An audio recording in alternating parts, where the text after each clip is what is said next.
Lep pozdrav drugari od Milana Impe. Evo da vidite posle placa u Maloj Moštanici. Da vidite šta imam da freziram. I koje su ovo površine i kolika je trava. Dakle, nema košenja. Neće biti košenja. Ja košenje ne dozvoljavam. Hoću da ga isfreziram u ovakvom stanju kakvom jeste. Ovo vam je vinograd.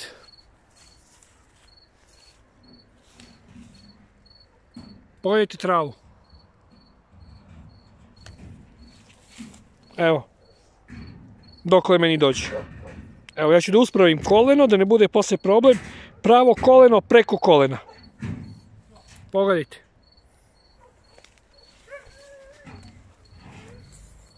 Pogledajte ovde. Tu kad uđem sa frezom, tu će biti šou.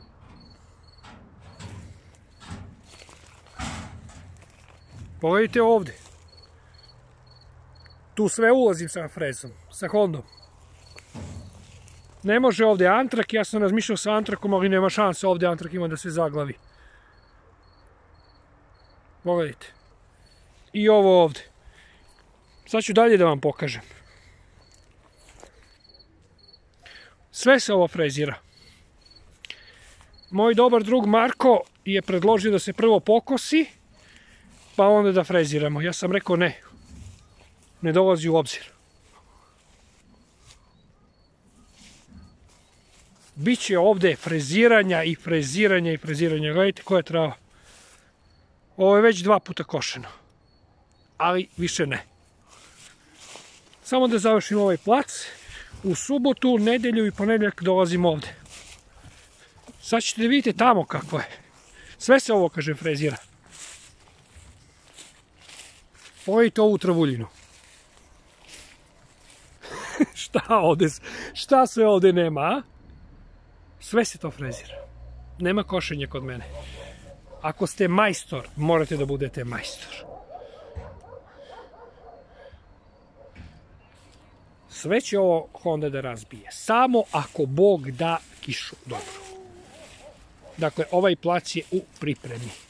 To da znate. Sve. Kolika je trava. E sad, šta hoću da vam kažem. Vidite ove šljive.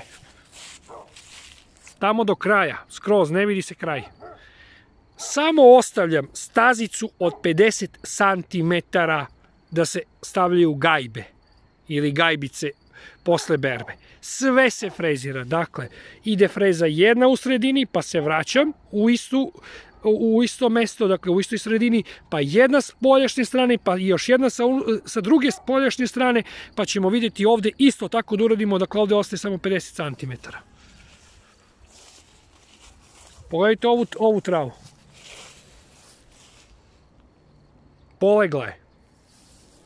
Kažem, sve se ovo frezira. Nema košenja. Ja košenje ne dozvoljavam.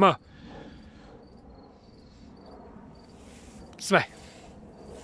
Dok ja dođem za nedelju dana, malo jače od nedelje, tamo nedelja ponedeljak, u subotu završavam onaj plac, trava će biti još veća. Dakle, ostavljam samo ovu stazu. Malo, 50-60 cm. Sve ide. Sve se frezira. Inače, ovaj plac je 28 ari. To da znate. Resto je kuća i okućnica. Tamo je negdje još do 42 ara, koliko ima, još 14 ari. Sve ovo. Pogledajte koja je trava. Ovo sam ja frezirao prošle godine. Ne mogu da stignem. Tačno se vidi. Gledajte koliko je mala trava. Posle freziranja. Znate li koliko će ovde goriva da ode? I koliko rada?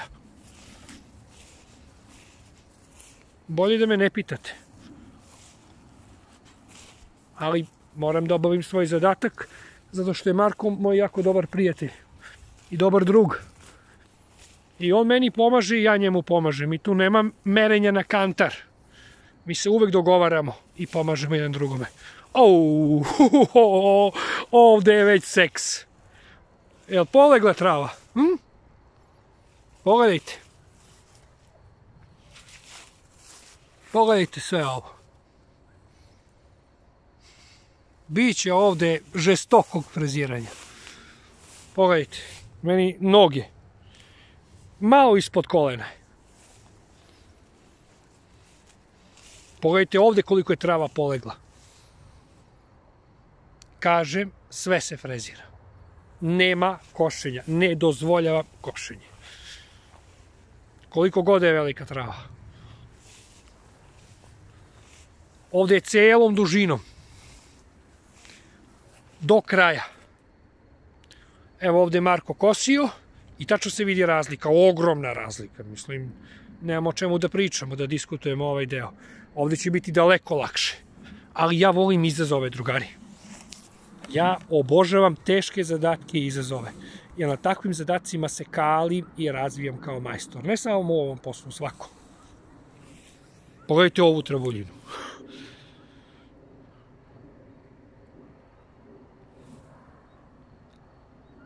Sve se to frezira. Računam najmanje 20 litara goriva. Benzina.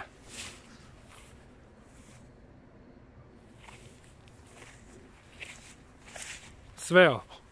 Gledajte. Pogledajte ovdje što je trava. Kako ću da ga isfreziram? Ima da ga pretvorim u prah i pepeo. I bit će to jako lepo. To ima da bude parcela za primjer u ovom kraju. Vidjet ćete kad sve budem uradio. Ovdje u ovom delu ide oivičenje sa kultivatorom. Znači ići ću do ovde. Skroz do ovde, odande. Od onog dela do ovde. Ovo ćemo da isečemo do kraja. Pravac se izvlači. Eto tako, čisto da vidite sa kakvim se ja zadacima susrećem, ali ne bežim od njih. Drugari, obožavam ih da ih rešavam. Samo ću sada da konstruišem malo drugačije noževe na frezi, stavit ću još jedan par sa strane, pa ćemo vidjeti. Biće ovde prvo rotoriljanja, i to dubokog. Nakon toga, kada se zemljište osuši, kada prosuši, tek onda ide fino freziranje i usitnjavanje. Dotle ne. Zašto? Zato što se na nekim zemljištima, ne na svim, kada vi roto izriljate zemlju, hoćete da fino isfrezirate, te velike plastice koje izbace noževi, kad počnete da frezirate, vi je samo malo usitnite, ali ne možete do kraja da usitnite, ne možete da je pretvorite da bude vrlo fina, zato što se lepe jedna na drugu. Slepljuju i možete tako da radite do sutra. I nećete usitniti zemlju. Dakle, kad se uradi freziranje duboko, ostavi se da ostoji dan, 2, 3 da prosuši, taman da se ne stvrdnu plastice zemlje, a da budu onako mekane i da se ne lepe jedna na drugu, onda idete završno freziranje. Eto tako. Pogledajte. Sad treba biti majstor pa se zavući između ovih šljiva. Ali o tom potom. Nije mi prvi put da ovo radim. Biće ovde lepog uživanja, pa ćemo tu i da roštiljamo dok freziram. Evo pogledajte ovu travu. Seks. Samo polako, kažem, korak po korak, da završim ovaj plac, a onda kad završim njegov plac, imam posle druge placeve da radim, ali ovo je urgentno. Urgentno. Evo ovde je pokosio Marko, lepo uradio dečko, svaka čast, ali neće imati potrebe za košenjem. Sve se ovo frezira. Samo se ostavlja ovde staza da može da se prođe nekih možda 40-50 cm. Dovde će ići freza. Samo se ovo malo ostavlja. Ovo sve. Komplet. Sad ću da vam pokažem vinograd.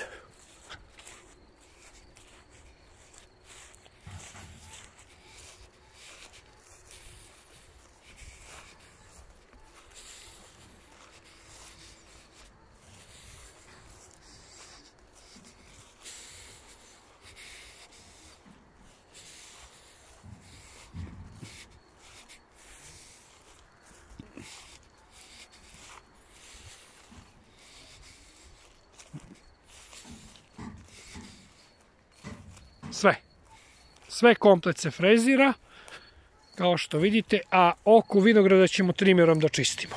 Sve tu dolazi freze, samo oko vinograda trimerom. Od Boga zdravlje sljedećeg vikenda, moram da sam na poslu, moram da radim, nema druge.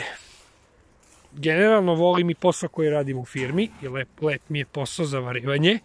Uživam u svom poslu, ali uživam i ovome. Vidimo se i prijatno i svako dobro, zove me Marko. Ajde, uzdravlje.